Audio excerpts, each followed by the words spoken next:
Setiap keindahan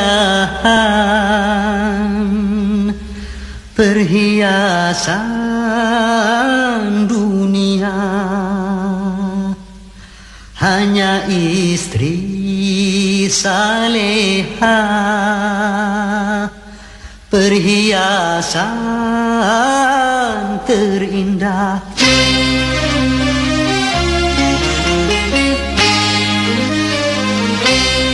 Setiap keindahan yang tampak oleh mata, itulah perhiasan, perhiasan dunia. Namun yang paling indah di antara semua hanya istri saleha. Yang sulit adalah introspeksi diri, yang mudah adalah menghakimi. Jangan merasa diri menjadi paling benar dan paling baik dari segala sisi. Jalani hidup dengan menyadari bahwa setiap manusia memiliki kekurangan, terutama diri sendiri.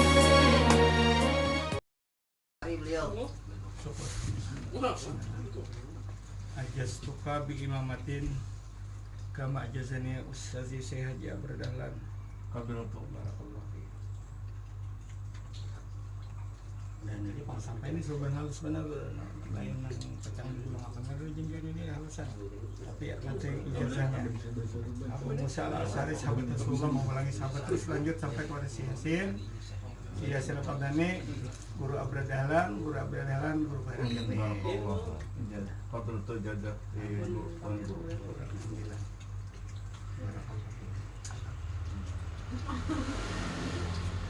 Nah, nukar lagi. Amon kasakumpon, nukar di di toko Azhara. Itu kita beribadah menukar situ hasil 100% bahayanya tuh di honor ribuannya tuh 100% untuk Langgar Aroba lawan Janda Syarifah. Nah, Janda Syarifah Janda Syarifah. Nah, gitu. Ini apa?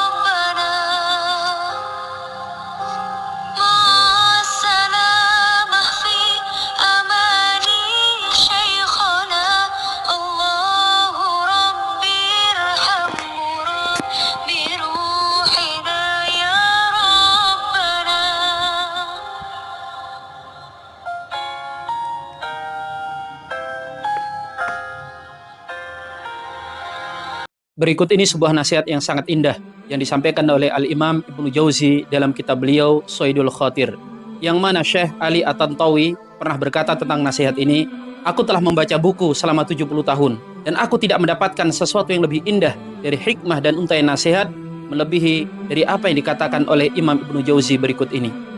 Inna masyaqqatat ta'ah tadhhab wa yabqa sawabuha wa inna ladatal ma'asi tadhhab wa yabqa iqabuha." Sesungguhnya keletihan dalam melakukan ketaatan akan hilang, dan yang tinggal adalah pahalanya.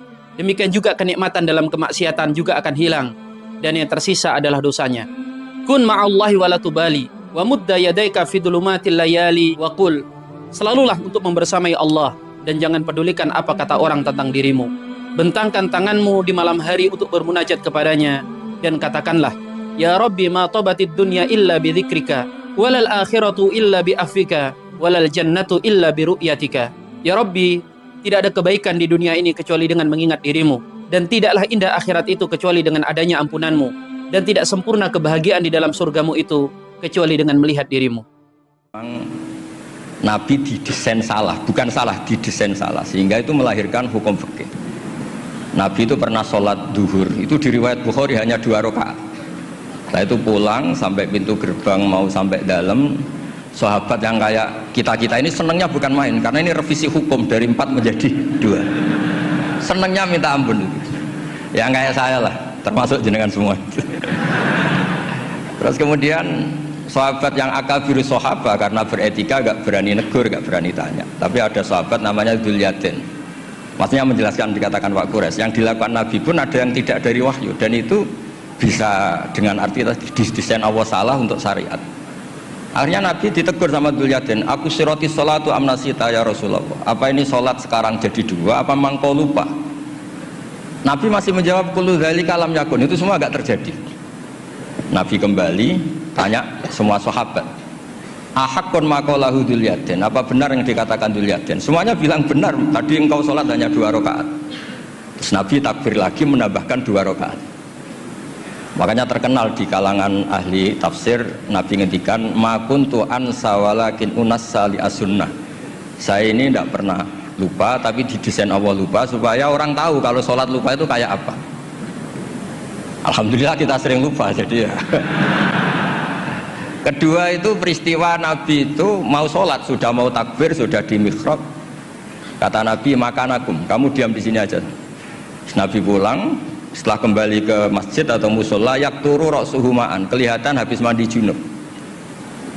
Terus kata Nabi, oh ya tadi saya lupa belum mandi junub, makanya pulang terus mandi.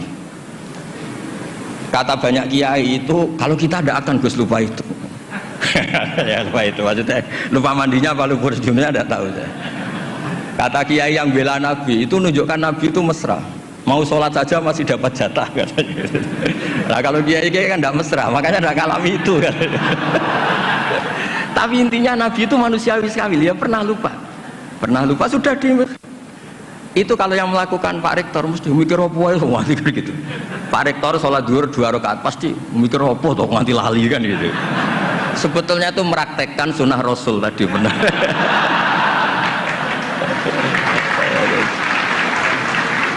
Tidak supaya nanti jenengan nggak salah paham yang dikatakan Pak Quraisy tadi. Memang ada peristiwa furu yang seperti itu. Yang terakhir saya beri contoh. Sholat qadha itu normalnya tidak wajib. Normalnya secara fikih tidak wajib karena timingnya waktunya sudah kelewat. Misalnya anak SD atau SMP sekolah jam 2 siang datang jam 4 sore kan normalnya sudah nggak ada gunanya karena waktunya sudah selesai. Padahal sholat itu berwaktu. Tapi karena Nabi pernah qadha, Nabi itu pernah, dan Nabi itu memang luar biasa. Pas qadha saja didesain nggak salah. Padahal mestinya qadha itu kan gimana gitu. Nabi itu sudah sekitar 3:30 lalu jam 3 bilang ke Bilal, Bilal saya ini ngantuk mau tidur. Dah tidur saja ya Rasulullah, saya ini mau sholat malam sampai subuh, tenang saja. Ya kalau gitu ikhla' lana lail, kamu jaga, iya tenang aja Nabi. Setelah sholat ternyata Bilal ketiduran juga. sampai sekitar jam 8 kalau 8:30 sampai tidak membangunkan kita kecuali harus samsi, sampai matahari panas. Terus Nabi tanya, Bilal gimana janji kamu? Katanya Bilal enak. Saya juga ngalami apa yang kau alami ya Rasulullah. Akhirnya terus Nabi nyuruh Bilal, nyuruh walhasil diadakan sholat jamaah. Nah berkahnya Nabi didesain lupa tadi diketahui kalau sholat qadha itu wajib. Andai kan tidak terjadi kesalahan itu, maka qadha itu tidak wajib karena momentumnya sudah kelewat. Jadi itu yang dengan arti itu tadi, ma kuntu ansa walakin unassa li as-sunnah. Saya ini tidak pernah lupa, tapi sering didesain Allah itu lupa. Supaya orang tahu kalau beribadah pas lupa atau ada kesalahan sosial apa, cara benahinya gimana. Terus yang kedua tentang tadi yang diceritakan Pak Quraisy belum dikasih nama iktifa kalau dalam bahasa Balaghah. Quran itu sering pakai bahasa yang iktifa. Iktifa itu menyebut satu karena yang lainnya sudah diketahui. Atau dinisbatkan pada lawan bicara. Misalnya gini, kalau polisi bilang itu dibunuh oleh orang yang nggak dikenal, dicuri oleh orang yang nggak dikenal. Nggak dikenal itu binisbat kepada siapa? Kepada yang punya rumah kan. Kalau yang nyuruh kan tahu, teman malingnya kan tahu. Sodako rahasia, bagi yang dikasih kan tahu. Bilang rahasia binisbat ke siapa? Nah begitu juga Quran sering cerita alladzina yu'minuna bil ghaibi. Semua orang Islam itu iman sama Nabi Muhammad SAW. Itu tidak ghaib, Nabi musyahad, Nabi maujud musyahad. Tapi iktifa bil ghaibi wa bil musyahad. Orang yang nggak kelihatan saja iman, apalagi sama yang kelihatan. Jadi ada lagi wa huwallazi yabda'ul khalqa tsumma yu'idu wa huwa ahwanu alaih. Kalian semua tahu kan langit bumi yang menciptakan saya, maka setelah hancur saya juga menciptakan lagi, dan itu lebih mudah kata Allah. Karena logika manusia adalah mengembalikan materi yang sudah ada lebih mudah ketimbang membuat dari awal. Jadi ada beberapa bahasa yang binisbat lil mukhatab. Sehingga bahasa Quran tuh sering pakai misalnya nyun sewu wajadaha taghrub, matahari kamu lihat tenggelam. Allah tidak pernah cerita faidan asyamsu gharibah, matahari tenggelam. Nggak mungkin matahari yang al-jirmul akbar, fisik yang lebih besar tenggelam di bumi yang lebih kecil, nggak ada. Tapi fi nazaril aini, menurut pandangan mata, matahari sekarang sudah tenggelam di gunung itu. Wajadaha taghrub. Nah, di ayat-ayat seperti ini Quran sangat fasih sekali, misalnya ngendikan watarol jibala tahsabuha jamidata wa hiya tamurru marras sahab. Wajadaha taghrub. Jadi kita mengatakan matahari tenggelam itu binisbat dengan ukuran mata kita melihat matahari tenggelam. Tapi hakikatnya tidak mungkin matahari yang lebih besar ketimbang bumi kemudian tenggelam di bumi. Nah, makanya aturan-aturan tafsir yang dikatakan Pak Quraisy itu pilihannya dua. Kamu pura-pura nggak tahu saja sehingga GR jadi ahli tafsir. Atau ahli tafsir tugas, karena UI butuh pusat studi tafsir, terus ada yang daftar terus masuk gitu saja. Itu nggak ada ukurannya pokoknya kroninya rektor masuk gitu. Kalau ukurannya dites ya mungkin yang lulus saya tok itu. Kalau dites itu yang lulus saya tok. Ya ini guyon tapi betulan katanya. Jadi apa ya gitu. Jadi memang nah yang tadi yang dikatakan Pak Quraisy memang benar, banyak lafadz ta yang lil wahdah bukan lil jinsi. Memang Baqarah itu lil wahdah bukan lil jinsi. Dan memang di beberapa tafsir termasuk tafsir di Kemenak itu juga masih diberi kata betina. Itu satu-satunya kita bela itu nyari tafsir-tafsir yang kebetulan sejenis. Ada riwayat mengatakan itu unsan, ngintipnya kapan tapi memang di bahasa Arab tuh gitu ya. Makanya Abu Hanifah dulu pernah dibully, ditanya apa Namlatu Sulaiman. Beliau zaman itu mungkin belum ila darajatil mustahid, jawab perempuan. Alasannya qalat namlatun. Terus diingatkan sama ahli bahasa, itu namlah liwahdatil jinsi, karena dari kata ya ayuhan namlu ketika jenis pakai tanpa tak, ya ayuhan namlu dkhulu masakinakum, ketika sudah wahdah qalat namlatun. Makanya di antara argumentasinya Nabi Adam dulu nanti itu mau debat sama malaikat, kan kata Allah kan wala taqrabah hadis syajarah, pohon itu berarti satu tok yang dilarang, yang lainnya boleh.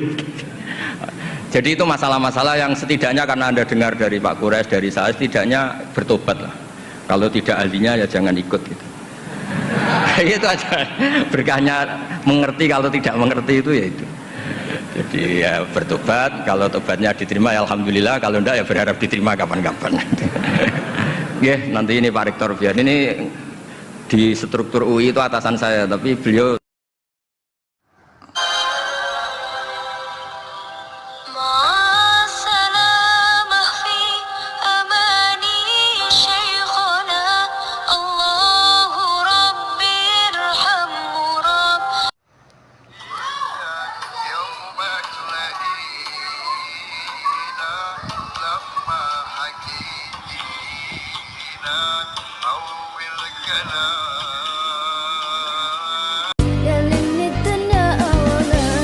عزك العدو والمجحنا الغرام نشبعنا بفقرنا ننساك الأحلام يا ليل البعض ونتمة أنفاس صلى الله على محمد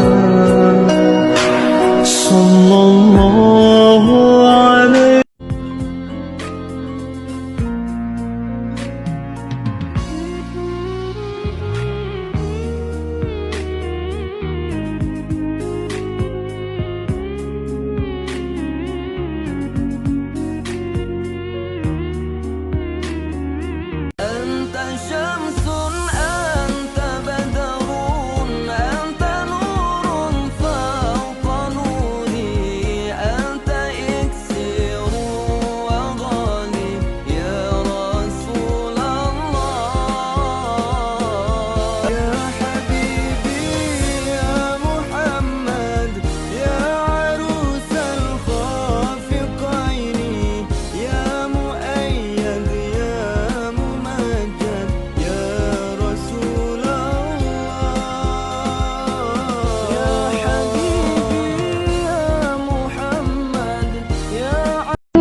apapun, sepintar apapun manusia, kalau nggak kenal Allah, itu belum ada apa-apanya. Jadi kepintaran tertinggi itu ketika mengenal Allah. Anda boleh kuliah, boleh sekolah, boleh sepintar apapun, hafal apapun, tapi kalau nggak kenal Allah, itu belum masuk standar pengetahuan yang diabsahkan oleh Al-Quran. Itu yang dimaksud Quran surah Ali Imran ayat 190 sampai ayat 200. Makanya orang itu saat bangun dari tidur, di antara ayat yang sunnah dibacakan itu sebagai pesan kehidupan itu Ali Imran 190 sampai ayat 200. Ya inna fi khalqis samawati wal ardi wa ikhtilafil laili wan nahari la ayatin liulil albab. Ulul albab itu akal sehat. Orang yang punya akal sehat. Siapa yang sehat akalnya itu? Alladzina yadhkurunallaha qiyaman wa qu'udan wa 'ala junubihim wa yatafakkaruna fi khalqis samawati wal ard. Ya. Akal sehat itu akal yang sering dipakai riset. Riset, silahkan kata Allah riset di langit, di bumi, peluang yang bisa dikaji, dipelajari supaya akal terasah. Tapi ujungnya apa? Rabbana ma khalaqta hadza batila. Ujungnya kenal Allah. Jadi kalau pintar-pintar nggak kenal Allah, berarti ada yang salah. Kak Ustadz Abdul Somad ditanya siapa pembuat sholat sunat tarawih sehingga dilakukan setiap Ramadan. Siapa yang membuat tarawih? Umar bin Khattab. Siapa imam yang diangkat? Ubay bin Ka'ab. Nabi tarawih 3 malam. Satu malam Nabi datang tarawih, jamaah ramai. Malam kedua, jamaah ramai. Malam ketiga, jamaah ramai. Nabi tak datang. Besok pagi jamaah bertanya, Nabi, malam tadi kami ramai, kenapa Nabi tak datang? Kata Nabi, khasyitu an tufradu alaikum. Aku takut kalau dibuat tiap malam tarawih kau jadi wajib. Tapi jangan gara-gara kau esok tak senang tarawih. Tanya, kenapa kalian tak tarawih? Nabi cuma 3 malam. Pada masa Umar bin Khattab, diangkatlah imamnya namanya Ubay bin Ka'ab, dibuat satu malam 23 rakaat, dan yang menjadi imam orang paling bagus hafalannya, paling hebat suaranya, Ubay bin Ka'ab. Witir 3, 23 rakaat. Pada masa Umar bin Abdul Aziz, 36 rakaat, tambah witir 3, 39 rakaat. Dalam kitab Sunan Tirmidzi 41 rakaat. Di Son'a 100 rakaat.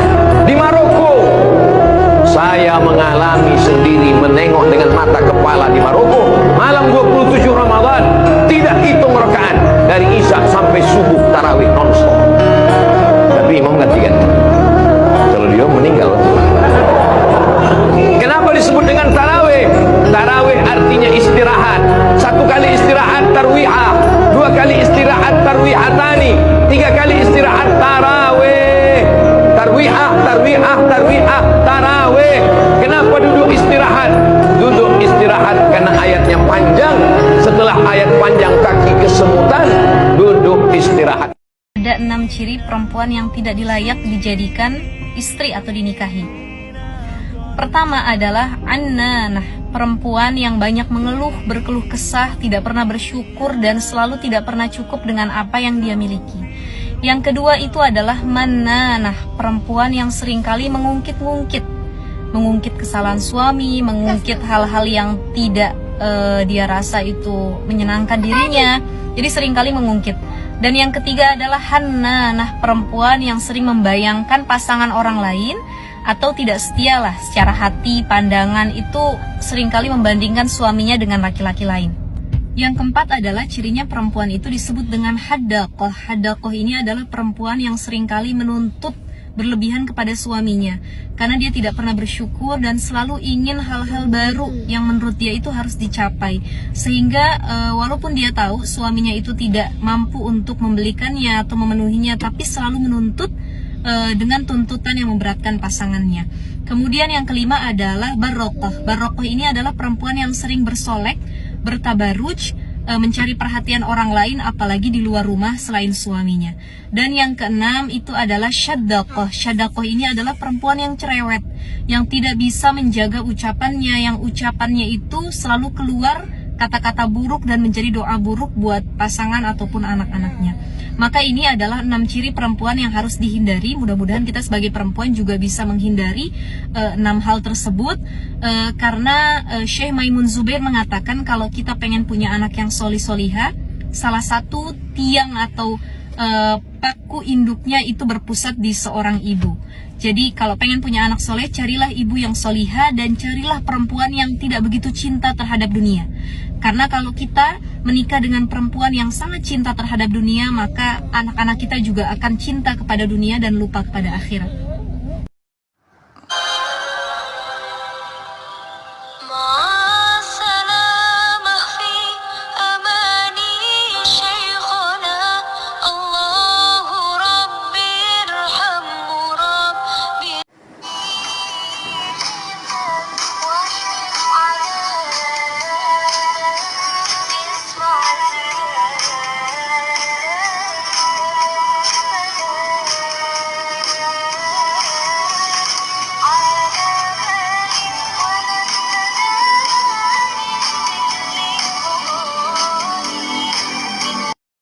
Rumah siapakah Nabi Muhammad pilih untuk berdakwah secara rahasia?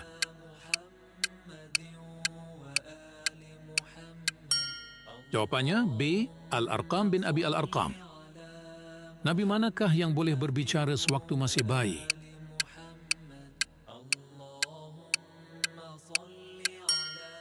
Jawabannya A. Nabi Isa. Ibadah yang pertama dihisab di akhirat adalah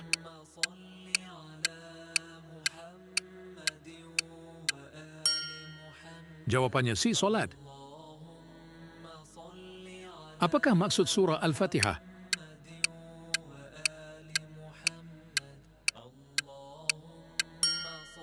Jawabannya B. Pembukaan. Apakah maksud surah Al-Baqarah?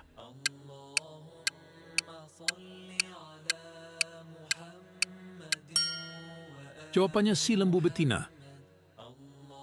5 perkara bikin batal habis pahala puasamu. Nih Bu, kalau saya liatin pahala puasa nih kayak orang niup balon. Biar gampang Ibu bayanginnya. Dari pagi tuh Bu sampai ke maghrib, kamu tuh kayak lagi niup balon pahala puasa. Tambah gede, tambah gede, tambah gede, tambah gede. Sampai datang maghrib, tuh udah jadi gede. Tinggal ikat. Alhamdulillah. Kan begitu? Tapi hati-hati, begitu kena jarum, apa yang terjadi? Pecah, meletus, balon hijau. Itu gara-gara 1 jarum bisa habis, nggak bersisa. Bukan jadi kecil, bukan jadi pahalanya berkurang, enggak, habis sama sekali. Ini kata Nabi Muhammad, khamsun yuftirnas saim. 5 perkara bikin batal habis pahala puasamu. Apa aja itu? Riba, ngomongin orang. Namimah, ngadu domba. Kadzib, bohong. Al-yaminul fajirah, sumpah palsu. Dan yang kelima, an-nadhar bisyahwah, melihat dengan syahwat. Dan ini nih kelima-limanya nih mungkin terjadi ketika kamu bertemu dengan orang lain. Tapi kalau kamu sendirian, nggak buka HP, nggak lihat media sosial, nggak baca-baca lambe turah, nggak baca-baca ghibah taimen ya Bu ya, kamu nggak punya kemungkinan untuk melihat-lihat hal-hal yang seperti itu. Itu yang diharapkan terjadi ketika datang bulan suci Ramadan. Sayangi Ramadanmu, sayangi Ramadanmu. Ketika Allah mengambil sesuatu yang paling kita cintai di dalam hidup kita, maka yakinilah Allah akan memberikan sesuatu yang sangat menggembirakan kita, yang di luar dari dugaan kita, asal kita ridho menerimanya. لو كان بيننا الحبيب لدنا القاسي والقريب من طيبة قبل المغيب طالبا قرب الحبيب لو كان بيننا الحبيب لدنا القاسي والقريب من طيبة قبل المغيب طالبا قرب الحبيب بقربه النفس تطيب وتدعو الله فيجيب أنوار طه لا تغيب بلغنا لقاه يا مجيب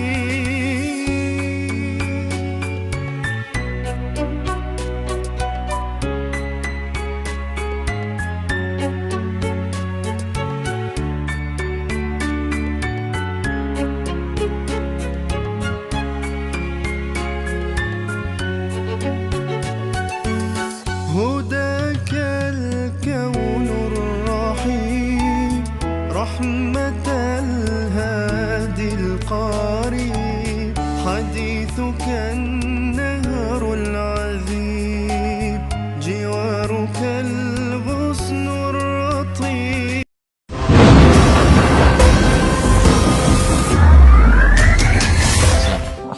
Kalau bulan puasa katanya setan itu diikat di belenggu gitu. Kok saya ada di sini? Ya, pasti pada ngomong gitu, tuh ada di sini, enggak. Maksudnya kenapa ketika kita sedang menjalankan ibadah puasa, ada saja hal-hal yang membuat kita tuh jadi malas untuk beribadah. Bukan kita, Anda kali ya. Iya, maksud saya dan saya, Pak Ustaz. Baik. Satu kali Rasulullah SAW pernah bersabda, "Idza jaa Ramadan," jika Ramadan telah tiba, futihat abwabul jannah, pintu-pintu surga terbuka, dibuka semua. Kemudian wa ghulliqat abwabun nar, ditutup pintu-pintu neraka, kunci rapi. Wa suffidatis syayatin, dan setan-setan diikat, dibelenggu. Nah, orang kemudian menyimpulkan surga dibuka, neraka ditutup, setan dibelenggu. Kok bisa Ramadan setannya diikat tapi masih ada orang berperilaku seperti tergoda oleh setan? Maka bagaimana memahami hadis ini? Kata para ulama, hadis ini adalah ungkapan isyarat majazi, kiasan. Kiasan. Apa maksudnya? Pertama, pintu surga dibuka karena saat Ramadan banyak orang kemudian meningkatkan amal soleh. Yang biasanya fardu, sunnah, yang biasa baca Al-Quran, sekarang Al-Quran, pahala banyak. Bahkan kalau Anda buka di kitab Usyam, Al-Bukhari, nomor hadis yang pertama, paling kiri sebelah atas di kitabnya, itu pahala dilipat gandakan sampai 10 kali lipat hari biasa. Maka meningkat. Karena tabungan pahalanya meningkat, peluang ke surganya banyak, maka terbukalah pintu-pintu surga. Kemudian neraka tertutup. Kenapa? Karena banyak orang taubat saat Ramadan. Ya Allah, ampuni dosa saya. Ya Allah, saya tobat. Ya Allah, saya tobat. Maksiat ditinggalkan. Karena seakan-akan ketika maksiat ditinggalkan, neraka tertutup. Nah, kalau sudah orang nggak mau maksiat dan banyak beribadah, setan nggak punya peluang. Mau goda susah. Karena itu setan seakan terikat. Nah, tapi kalau orang tidak mau meningkatkan amal soleh dan tetap berbuat maksiat, maka mudah bagi setan menggodanya. Jadi setan terikat itu bukan dalam pengertian setannya diikat hakiki kata para ulama hadis, tapi karena orang banyak berbuat amal soleh dan tobat dari maksiat, maka setan tidak punya peluang menggodanya seakan terikat. Kalau tidak mengerjakan amal soleh, sholat tidak mau, puasa tidak mau, makan masih dilakukan, ini berpeluang setan tetap bisa menggodanya. Maka itulah setan yang tetap datang di bulan Ramadan. 5 ulama Indonesia yang kealimannya diakui dunia. Bahkan karya-karyanya menjadi rujukan ulama, Jazirah Arab dan Asia. 1. Syekh Nawawi Al-Bantani, lahir di Serang, Banten pada tahun 1813 dan wafat di Mekah pada tahun 1897. Di antara karyanya yang terkenal adalah Tafsir Al-Munir lil Muallim. 2. Syekh Hatib Al-Minangkabawi, lahir di Kota Tua, Sumatera Barat pada tahun 1860 dan wafat di Mekah pada tahun 1916. Dan dia dipercaya menjadi imam besar Masjidil Haram pertama dari Indonesia. 3. Syekh Muhammad Yasin Al-Fadani, lahir di Padang, Sumatera Barat pada tahun 1915 dan wafat di Mekah pada tahun 1990. Di antara karyanya adalah Fawaidul Janniyah yang menjadi mata kuliah di Fakultas Syariah Al-Azhar Kairo, Mesir. 4. Syekh Arsyad Al-Banjari, lahir di Banjar, Kalimantan Selatan pada tahun 1710 dan wafat pada tahun 1812. 5. Syekh Sulaiman Ar-Rasul Minangkabawi, Lahir di Candung, Sumatera Barat pada tahun 1871 dan wafat pada tahun 1970. Dari Anas bin Malik radhiyallahu anhu, Rasulullah shallallahu alaihi wasallam bersabda, ada 5 perkara yang membatalkan pahala orang yang berpuasa, yaitu berdusta, berghibah, mengadu domba, bersumpah palsu, dan memandang dengan syahwat.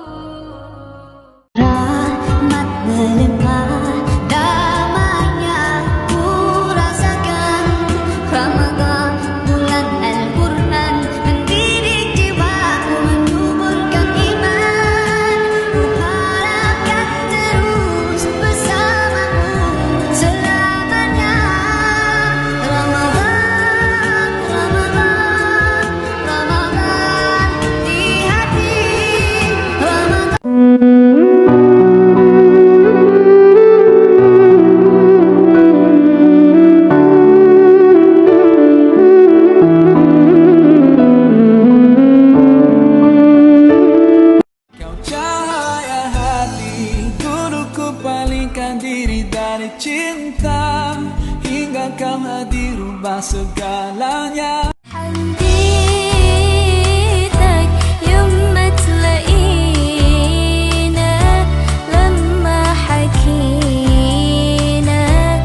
Berapa banyak orang puasa dari subuh sampai maghrib, dia berpuasa menahan lapar, haus dia tahan, ya Allah ntar tidur, bangun lagi, sholat lagi, kelaparan dia rasa, tapi ternyata yang dia tahan cuman lapar dan haus.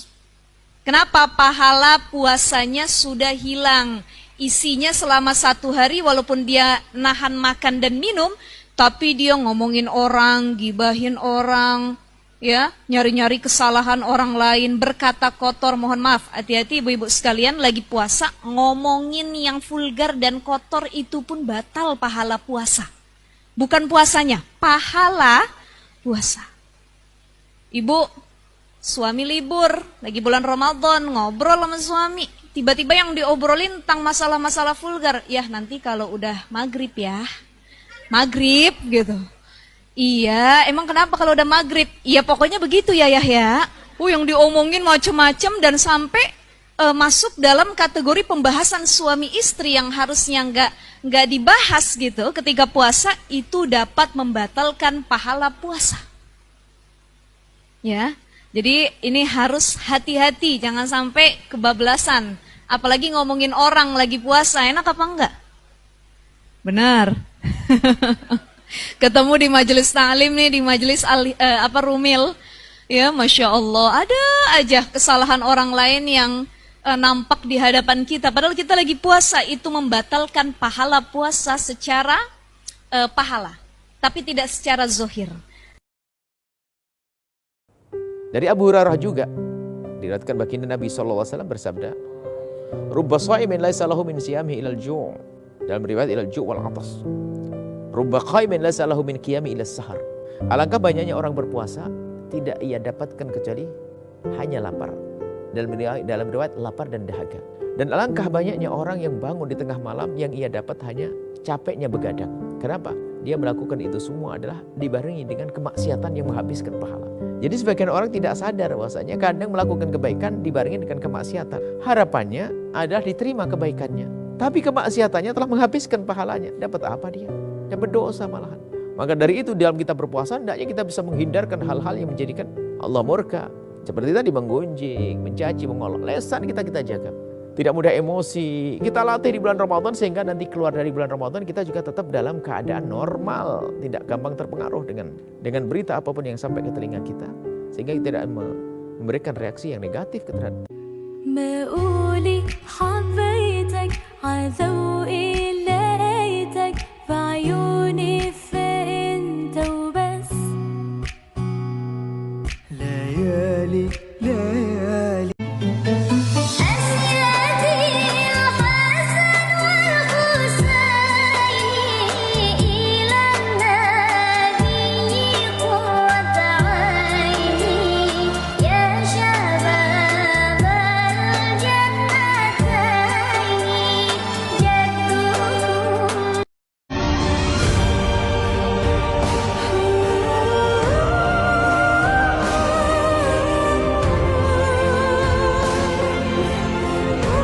Sebagian masyarakat mengatakan kalau kambing satu untuk satu orang, sapi boleh iuran.